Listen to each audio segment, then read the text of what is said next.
This is a production of WKNO Memphis. Production funding for Behind the Headlines is made possible in part by the WKNO Production Fund, the WKNO Endowment Fund, and by viewers like you. Thank you. A talk with County Commission members about the pros and cons of a sales tax increase, plus the challenges in remaking the local school systems. Tonight on Behind the Headlines.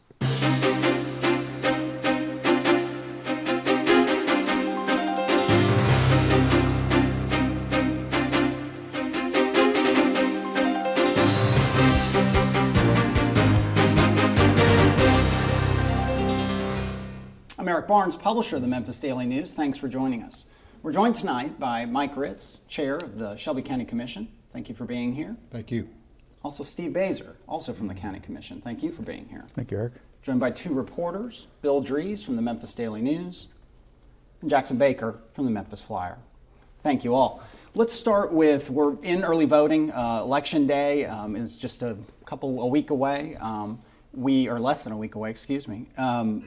We've got a sales tax increase that you push for, Chairman Ritz. What is that sales tax for? Why should people vote for it? Make your case to the voters.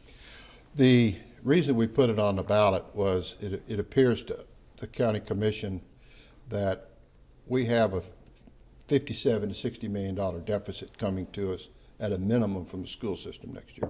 It may be a greater deficit, but at least it can be 57 to 60 million. And that's assuming the school board makes some pretty tough decisions about closing some schools, bus drivers in the county, maintenance of city schools in the city. We're going to need some funds, and our only place to look for funds, generally speaking, year in, year out, is the property tax. We have this sales tax opportunity. It's kind of a once-in-a-lifetime situation to use a half-cent sales tax countywide, and by state law, half of it has to go to schools. We'll collect $61 million, and a little over $30 million will go to schools. That's half of that proposed possible deficit. And is that money is targeted? It's been talked about in the papers, talked about in the commission. That money would be targeted to pre-K, or is that just sort of an idea that's been floated? It came up during the discussions, literally, with the city mayor, because as you recall, Mayor Wharton and some councilmen were very much upset with the county commission for putting this on a ballot. And visiting with them, literally, one-on-one, just like we're here today, talking to Mayor Wharton specifically about this, it appeared to him and to all of us that the TPC's recommendation to greatly expand pre-K.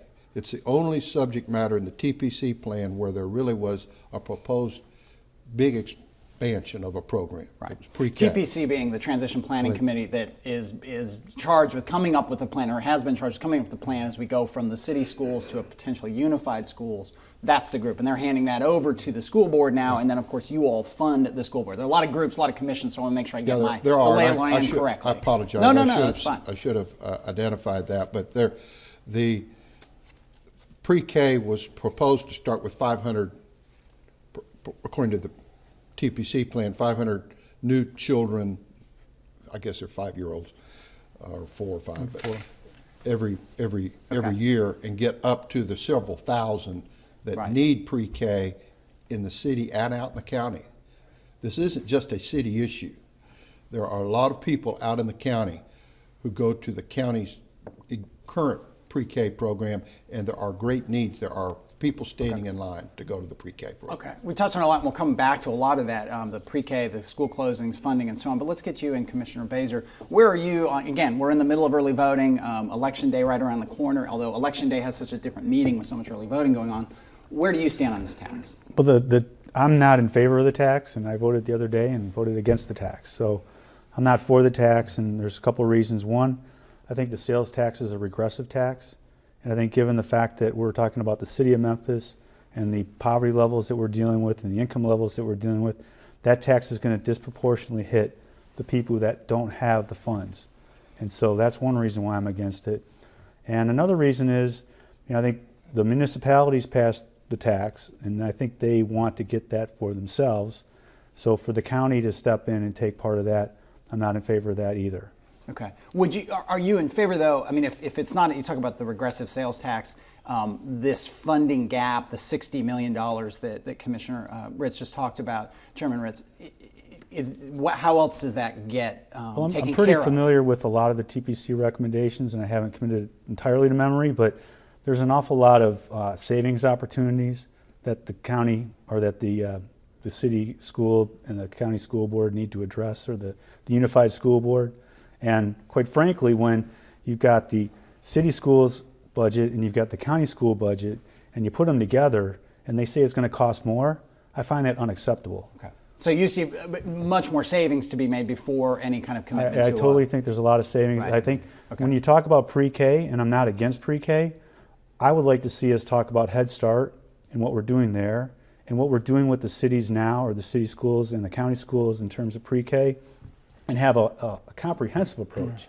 Because what we're talking about doing right now, or what they're proposing, is let's kind of fill the gap.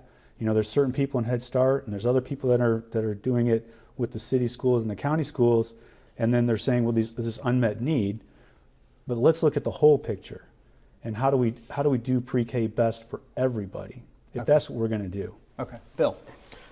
Mr. Chairman, the Countywide School Board met on Tuesday evening to talk about a resolution that would support the sales tax hike. That resolution from School Board member Kevin Woods does not say that the money goes specifically for an expansion of pre-K, for what's been called universal pre-K. It could, but the resolution doesn't state that specifically, because the school board members say we're not in the budget process yet. Is that a problem in terms of building support for your case? Well, first of all, let's go back. We adopted the plan for the half-cent sales tax, so we'll have the resources to fund schools next year. We got to remember that the city of Memphis is no longer having to fund city schools anymore, because there are no city schools after next July 1st. That's $60 million right there. That's a big hole. It's not like there are increased costs. You have two sides of a budget. You have the expense side and you have the revenue side. There's a $60 million deficit on the revenue side because the city won't be funding anymore. And frankly, the only organization in Shelby County that the public school systems, including the suburban ones if there are any, can look to for funding is the county commission. Mm-hmm. So we've got to find the resources to pay, and I don't believe the commissioners are going to want to raise the property tax 38 cents to fill the $60 million gap. But what about, let me interrupt here, what about what Commissioner Baser is saying, and other people have said, of there could be more expenses? I think the TPC that could be cut. The TPC plan in round numbers talked about combining and then reducing, let's say it's $100 million, one of these guys will check me on that, in custodian, busing, outsource, a whole lot of things, you know, shared services and so on. Do you not think there's another 10 million, 50 million, 60 million that could fill that gap before the county, city, the whole area turns to a taxing place? There could well be. But there's no hole being filled. I don't think they're going to fill the $60 million revenue shortfall on the revenue side, except looking to the Shelby County government. Okay, Bill. There had been some talk when Mayor Wharton changed his position and said he was in favor of this now. There had been some talk about private nonprofit foundation money being combined with the tax revenue specifically for universal pre-K. Is that still something that's in the works? Yes. Pre-K in Shelby County has been funded from a lot of sources for a long time. Head Start's been doing a pretty good piece. That's federal money that comes to Shelby County government, not to the school system. We don't give it to the schools.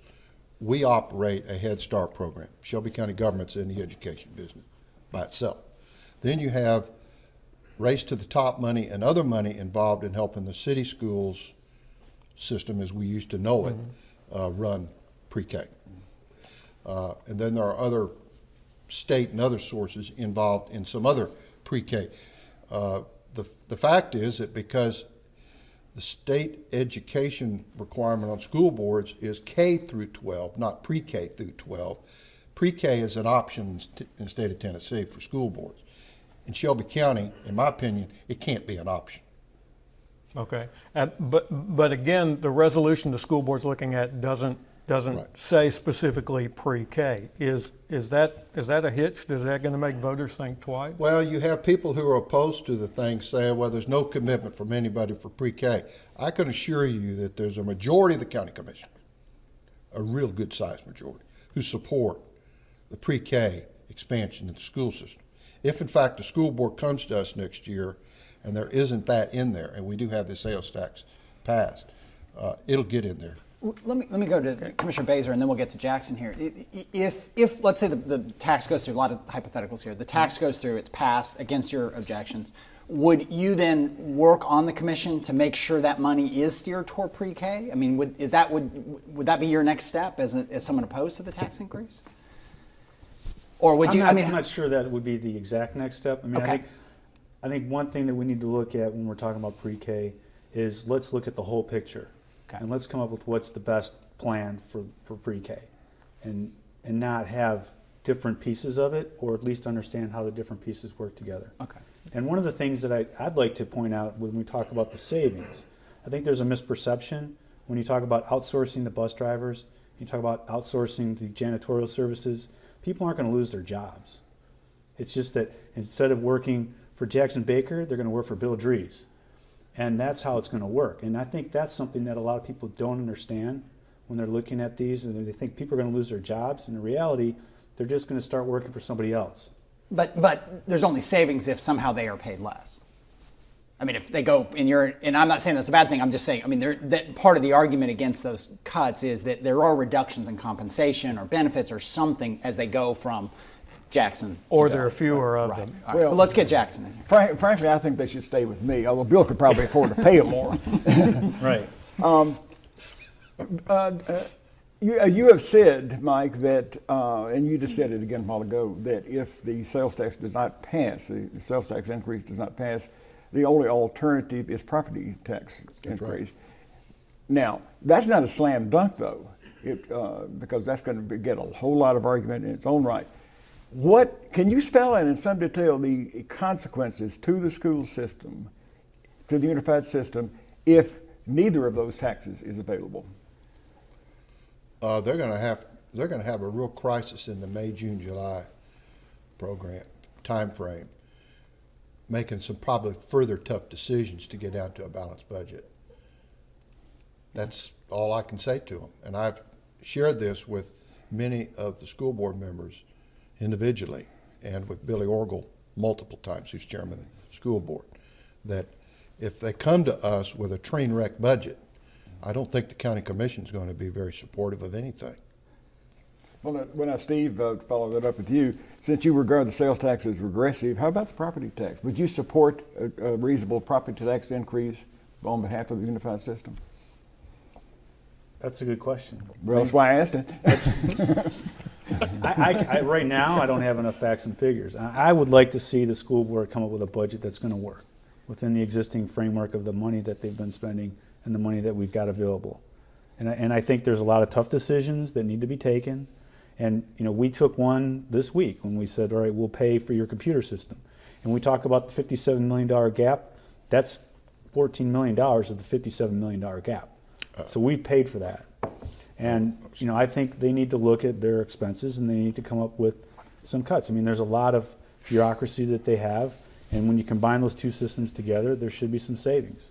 Let's talk about, when we talk about savings, and get both your take on this, there've been talk off and on over the years, and it came back up this week with Kreiner Cash. I don't know how to introduce him, but former superintendent of the city Correct. school side, talking about school closings, particularly in Southwest Shelby County. Is that where you think there are more savings potentially? Is closing underutilized schools? Are they being aggressive enough in closing schools that are underutilized? I don't think they're being aggressive enough at all. I mean, quite frankly, they're behind the timetable that the Transitional Planning Commission put forth. They haven't appointed a superintendent, and they should be doing that. They shouldn't be spending their time debating a sales tax, a half-a-cent sales tax in their meetings. They should be appointing a superintendent, and they should be taking care of their tough decisions that they need to take care of. And Mike, let me come back to you. You were shaking your head a moment ago.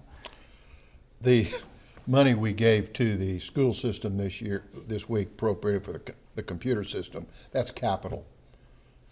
and we're talking about operating funds in the $1.2 million budget, the $30 million for the sales tax, the $60 million, all that's in the operating budget. The capital account, Okay. completely different. We spent capital money. We do that all the time. It's never counted. What about school closings? Do you think the combined, the transition plan, the folks in charge are being aggressive enough about school closings? No, I don't. I agree with Commissioner Baser on that. I think they're going to have to be more, if they don't want to be aggressive about these things, about closing the schools and taking care of the bus drivers and others, they're really, the deficit is going to be so big that I think the county commission is going to totally choke on it. Right. And they're not going to have any assistance. So they've got some tough decisions to make, and frankly, it is kind of disgusting, frankly, to not see them moving faster. Yeah. But isn't that part of the argument of not putting this tax on? That was Mayor Luttrell's argument, and Yeah, it maybe is. your Commissioner Baser's that use the leverage. I mean, taking you at your Well, word that that's- you're frustrated with them, aren't you losing leverage if you put the money in the fund and say, hey, we're earmarking this $30 to $60 million to the schools? Then maybe the pressure is off them to make these aggressive cuts that you're both talking No, there's about. no pressure off at all. Okay. That is, first of all, the deficit they're dealing with, if they make none of these decisions, is in the range of $140 million. Okay. And 30 is just a little peanuts of it. Now, I don't know how much we're going to do, but we're going to need the 30. I can't wait until next year as chairman to say we need this tax, budget for it, pay for it, and we've got to go get the people to vote for it. All right, Bill. Speaking of difficult decisions, we are still awaiting a court decision as we tape this from federal Judge Hardy Mays on the whole schools lawsuit. Does his decision on the formation of municipal school districts, if he says they stand, the suburbs can form their own school districts, do you have to refigure what the school system needs because it will be a smaller school system in terms of students? Well, the school board will, no question about it. I still think there's going to be a substantially bigger deficit for school systems. Even without the suburbs? Well, remember, Bill, I made the point all spring and summer about the bogus budgets prepared for the municipal school systems. They were way too low. They're going to need huge amounts of money. But are they going to come to the commission for that? Yeah. They will come to the commission for everything they can get away with, and I am absolutely certain that the suburban commissioners on the county commission will be looking to the county commission to spend as much as they can on schools. Yeah. All right, Jackson. Yeah, there's another issue that's coming up in the not too distant future, August 2013, when all the train wrecks happen at once. That's right. We're going to have a new permanent school board of 7 members, unless the commission petitions Judge Mays to let it be 13. And there's been a lot of talk. It looked like a consensus in favor of 13, the same number as on the commission. Right. But I believe Steve Baser opposes that idea. What are your thoughts? Well, first of all, we don't have to ask the judge to do anything with the Okay. school board. The ruling we got last August, Okay. August of 11, gave us the authority to do what we statutory can do, and that is expand it. The optimum number is 13 if there are no municipal school districts. If there are municipal school districts, I don't think it'll be 13, it'll probably be 9 or 11. Commissioner Baser, let's get you on. What's your take on the makeup of the school board? Well, we've got, I think, the good 7 people, and I think that's the number that we should stick with, or some number, maybe 7 or 9. And I don't have the research in front of me, but there's a lot of research that says a smaller board is a better board. Right. And I think 13, and even my short tenure on the county commission, I think it's difficult to get to a majority and to get people to act swiftly when you've got a big board. Also, when we talk about the court case and that hangs over everything, the Hardy Mays, the rulings to come, most recently the county commission, and check me if I get this wrong, talked about potentially creating the legal liability of creating a segregated school district. I think you were critical of, that's just an effort to deny the municipalities the right to form their own school districts. What's your take on the legal case the commission, which you're a member of, is taking in this federal case? Well, I think the constitutional argument is sound. I think the equal protection clause is a little bit of a stretch. I think it's hard to support that. And frankly, I don't think that's a case that we want to win. I mean, what the constitutional argument is, what briefly? Basically, that the Tennessee, the legislature violated the Constitution by passing a law that's specific to Shelby County alone.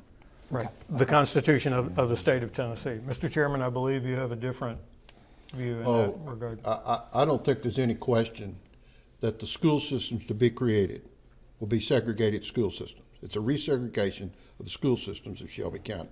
Now, does that pass federal muster now? The rules have changed. But Maybe not. But I mean, if we end up with these municipal school districts that are essentially made up of the independent parts of the current county school system, and you have a new unified school system that is, for all intents and purposes, the old city school system, which is 90+% African American, and the county school systems are a little less, they're more majority white, but they're a little more balanced. Don't we just end up where we were in terms of racial mix? I mean, how is that? It may be a separate system, it may be a segregated system, but it doesn't create a new segregated system. It just perpetuates the separations that exist now. Or am I wrong about that? No, I think you've got the circumstances wrong. We are operating two school systems right now, but essentially there's only one approved. Okay. The court allowed the school systems, because they both asked for it, to run as two school systems. I think, While the city school system is already out of business legally, they put Right. themselves out of business. So there really is only one school system. and I mean, I think my question, and I'm repeating the things I heard from other folks, is more about for a practical matter. And I'm not a lawyer, so the legal side of this may be that you've ended up with this segregated school system. But for all intents and purposes, it's the same racial makeup that has existed for the last 10 years, isn't it? No, not exactly. First of all, there are a lot of black children in the unincorporated areas of Shelby County, and they're spread through a bunch of schools out in the county, what used to be the old county school system. Those children will be educated by the Unified School Board. Okay. So essentially what happens is the school systems out in the suburbs get whiter, literally, and the school system that you think of as Memphis and the Right. reserve areas is blacker. Okay. Your take on that, Commissioner Baser? You said you had some doubts about the equal protection side of this court case. Well, I mean, I think you've got a lot of diversity in Germantown. You've got a lot of diversity in Bartlett, and you've got some diversity out in Collierville. So to set up individual districts, I don't see that as being segregation. I think there's other questions that need to be answered in terms of the students that are going to the Germantown schools today that might live in the county. Do they get to keep going to the Germantown schools, and what does that do? There's a lot of those kind of questions that need to get answered. But I don't see that the municipalities getting to set up their own schools is segregation. Okay. Jackson. When we're talking about education, we're talking about the youth of Shelby County, of course. There's another issue that's pending before the commission and before other local bodies that also has to do with the youth of Shelby County. That's juvenile court. I think both of you gentlemen have taken a very critical position of the court in its present configuration and in the way it interfaces with the rest of the community. Could you elaborate on that a little bit? What do you think will happen? What your attitude is? Well, it's always bothered me that the court sat over there and appointed literally the attorneys that defended the children they were going to try. That didn't make any sense. That should have been resolved a long time ago. And apparently we're going to resolve it now. Frankly, the state of Tennessee should be paying for this, not Shelby County. That's a separate issue. But I think the court has a long way to go to become more transparent in this community. They once were a model court, but that is so long ago that young people don't even know that, young adults. And your take, Commissioner Baser. Well, with the juvenile courts, I met with Judge Person early on when I started out as county commissioner because I knew that issue was coming forth and I wanted to understand what their perspective was. And I think, based on my meeting with them, I got a sense that they do want to change and they do want to be a model court. But I do think that there's a lot that needs to happen, and they need to really work on the transparency, their accountability. And my background in the pharmaceutical industry, when we were sharing plow, we had issues with the FDA and our manufacturing. And the first step is you have to realize that, we have a problem, and then you have to attack it. And you need to, have some independent auditors. You need to have a lot of transparency. and need to really address the fact that you have issues. And they've brought in a number of independent people. I think the people from the court would say, well, we've brought in lots of independent people, and there's a commission, a transparency commission. Have they just not gone far enough from your think, perspective? Quite frankly, I challenged them. They came to us last week and they had a little presentation. But what they're doing a lot of meetings and a lot of talking, and they're not doing any doing.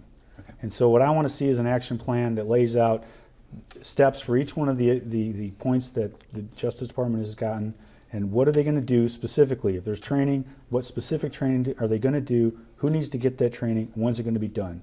And then they can come to us and they can give us updates on, okay, we have these action steps to do, and here's where we're at on doing them. All right, we got just a minute left, and let's talk about budget. It's a reappraisal year. Real briefly, Chairman Ritz, you've been through this before. Reappraisal coming around.